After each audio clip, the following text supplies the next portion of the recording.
शहर में एक कत्ल होता है। कत्ल होता है एक लड़की का। लड़की को मारने के लिए इस्तेमाल किए गए थे एक साथ तीन तीन चाकू।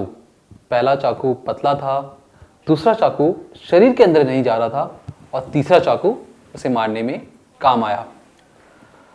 कातिल कंफर्म कर लेना चाहता था कि लड़की की मौत हो जाए, इसलिए उसने उसे दांत काटा और इस बेरहमी से दांत काटा कि उसकी मौत हो गई। अभी जो पूरी वारदात हुई थी ये एक बहुत बड़े शहर में हुई थी। हिंदुस्तान का कहें जितने भी स्टूडेंट्स हैं या जितनी भी टेक कंपनीज हैं, उस शहर से एक खबर जब सामने आई तो लोग अंदर तक दहल गए।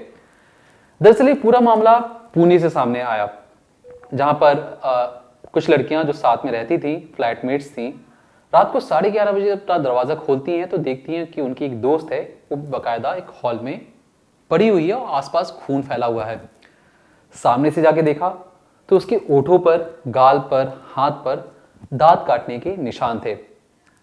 हैरान परेशान लड़कियों ने पुलिस को फोन किया। पुलिस मौके पर पहुंची। पुलिस को लगा कि हो ना हो ये सेक्स क्राइम है या सेक्सुअल हरासमेंट का केस है। लड़की से जोर जबरदस्ती करने की कोशिश हो रही होगी और शायद जब उसने रोका तो लड़के ने या जिस किसी ने भी उसे चाकू से गोद दिया। लेकिन पुलिस को समझ नहीं आया कि एक साथ तीन तीन चाकू का इस्तेमाल क्यों हुआ। ये थ्योरी किसी को नहीं पता थी कि कातिल तीन चाकू कहां से लेके आया और क्यों लेकर आया। बहरहाल ये जो कहानी है आज से लगभग 14-15 साल पहले की है, लेकिन इसमें जो कहानी है आज आप आफ्ताब और श्रद्धा केस से इसे जोड़कर आप देख सकते हैं। दरअसल जिसकी मैं बात कर रहा हूँ, जिस लड़की की हत्या हुई उसका नाम है खुशबू मिश्रा। जिस वक्त उसकी मौत हुई उस वक्त उसकी उम्र थी 22 साल। खुशबू का एक बॉयफ्रेंड भी है, उस वक्त था, नाम है उसका मानू मोहिंदर, उम्र थी उसकी 25 साल। खुशबू और मानू एक साथ बचपन से भोपाल में रहते थे, अक्सर स्कूल भी साथ जाया करते, पढ़ाई में अच्छे थे तो इंजीनियरिंग कॉलेज में एडमिशन भी हो गया। इंजीनियरिंग कॉलेज में एडमिशन होने के बाद इन दोनों के बीच में रिलेशन हुआ, दोनों गर्लफ्रेंड बॉयफ्रेंड बने और इंजीनियरिंग कॉलेज का जो टाइम होता है, स्टूडेंट लाइफ होती है, वो अच्छी खासी बीत भी जाती है। पढ़ाई पूरी होने के बाद दोनों भोपाल से निकलकर पुणे पहुंच गए। पुणे में उन्हें एक ही कंपनी में नौकरी भी मिली।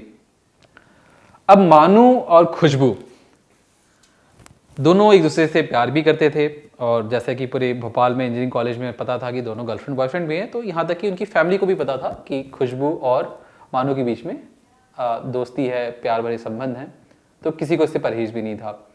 खैर जैसे ही लोग पुणे पहुंचते हैं, पुणे में एक कंपनी, मल्टीनेशनल कंपनी में दोनों ज्वाइन करते हैं, पढ़े इंजीनियर भी हैं।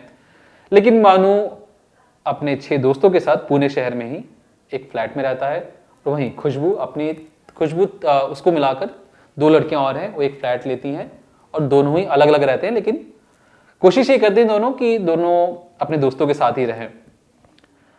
अगर मानू की माने तो मानू ने कहा कि जब से खुशबू पुणे आई है उसने दारू, नशा, पार्टी करना और यहाँ तक कि कई लड़कों से बात करना भी शुरू कर दिया है। मानू ने कई बार समझाया खुशबू को कि तुम ये सब चीज़ें क्यों कर रही हो और तुम में इतना बदलाव कैसे आया, ये चीज़ें अच्छी नहीं है, हम पहले जैसे थे, हमें ऐसा रहना चाहिए, मैं तुमसे प्यार करता हूँ इसलिए मैं तुम्हें ये सब चीज़ें बता रहा हूँ, तुम समझ जाओ। खुशबू को चीज़ राज नहीं आई। उसे लगा कि मानू उससे टॉर्चर कर रहा है, हैरासमेंट कर रहा है। यहाँ तक कि खुशबू ने, क्योंकि दोनों एक ही कंपनी में काम करते थे, खुशबू ने अपने कंपनी के एचआर तक ये बात पहुंचाई कि मानू उसे हरास कर रहा है और उसे बार बार तंग कर रहा है। कंपनी के बड़े ऑफिशियल जो स्पेशल ऑपरेशन के जो उनके मैनेजर थे, उन्होंने मानू को समझाया कि तुम ये सब चीजें छोड़ दो और खुशबू को अपनी जिंदगी जीने दो, तुम अपनी जिंदगी खुद जियो। ये इंटरनल मैटर था, पुलिस तक बात नहीं पहुंची, लेकिन कंपनी के लोगों को या कंपनी के जो मैनेजमेंट थे वहां तक ये बात पहुंच चुकी थी कि खुशी और मानू के बीच में कुछ प्रॉब्लम है। अच्छा, ये जो बातें हुई ये दरमियान थी भोपाल से पुणे आए हुए उन्हें सिर्फ लगभग 4 महीने हुआ था। 4 महीने के दौरान मानू के मुताबिक खुशबू है वो बहुत ज्यादा पार्टीज, दारू पीना, लड़कों के साथ घूमना, और मानू का मानना था कि सिर्फ वो उसके साथ ही घूमे और ये सब चीजों से परहेज करे। खैर जब कंप्लेन हुआ तो मानू शांत भी हुआ, लेकिन जब भी वो फोन करता तो खुशबू कहीं बिजी होती। इसी सिलसिले में वो एक रोज पहुंच जाता है 8 का साल है, अक्टूबर का महीना है, उसके घर पे रात 8 बजे पहुंच जाता है। घर से मेरा कहने का मतलब मानू अपना फ्लैट छोड़कर खुशबू के फ्लैट पर रात 8 बजे पहुंचता है। पूछता है कि तुम ये सब चीज़ें क्यों कर रही हो और तुम क्या मुझसे रिलेशन में रहना चाहती हो या नहीं रहना चाहती हो। उन दोनों के बीच में जो भी बातचीत हुई उसके बाद इन दोनों के बीच में लड़ाई शुरू हो गई। जब लड़ाई शुरू हुई तो मानू ने सोच लिया था कि उसे खुशबू को अब रास्ते से हटाना होगा, क्योंकि खुशबू उसकी बात नहीं मान रही थी और हो ना हो मानू को जलन भी थी। जलन ये इस बात की थी कि वो दूसरे लड़कों से बात कर रही है और वो भोपाल में जैसी लड़की थी वो पुणे आके पूरी तरीके से बदल गई है। तो जलन की जो भावना थी और जो जलन की जो आग थी वो उसे उस गुस्से को शांत करना चाहता था, जिस वजह से वो किचन गया। पहले तो उसने उससे मारा पीटा। मानू किचन में जाता है, मानू एक चाकू लेके आता है। पहले चाकू से जब उसे मारने की कोशिश करता है तब उसे पता लगता है कि चाकू तो बहुत पतला है, ये किसी काम का नहीं है। मानू दोबारा किचन में जाता है, एक और चाकू लेके आता है। इस बार जो चाकू लेके आता है बड़ा तो था लेकिन वो शरीर के अंदर नहीं जा रहा था। मानू फिर तीसरी बार किचन में जाता है। इस बार वो जो चाकू लेकर आता है वो धारदार था, स्ट्रॉन्ग था चाकू। वो उसके बाद उसकी पीठ पर कम से कम 4 से 5 बार उसे गोदता है।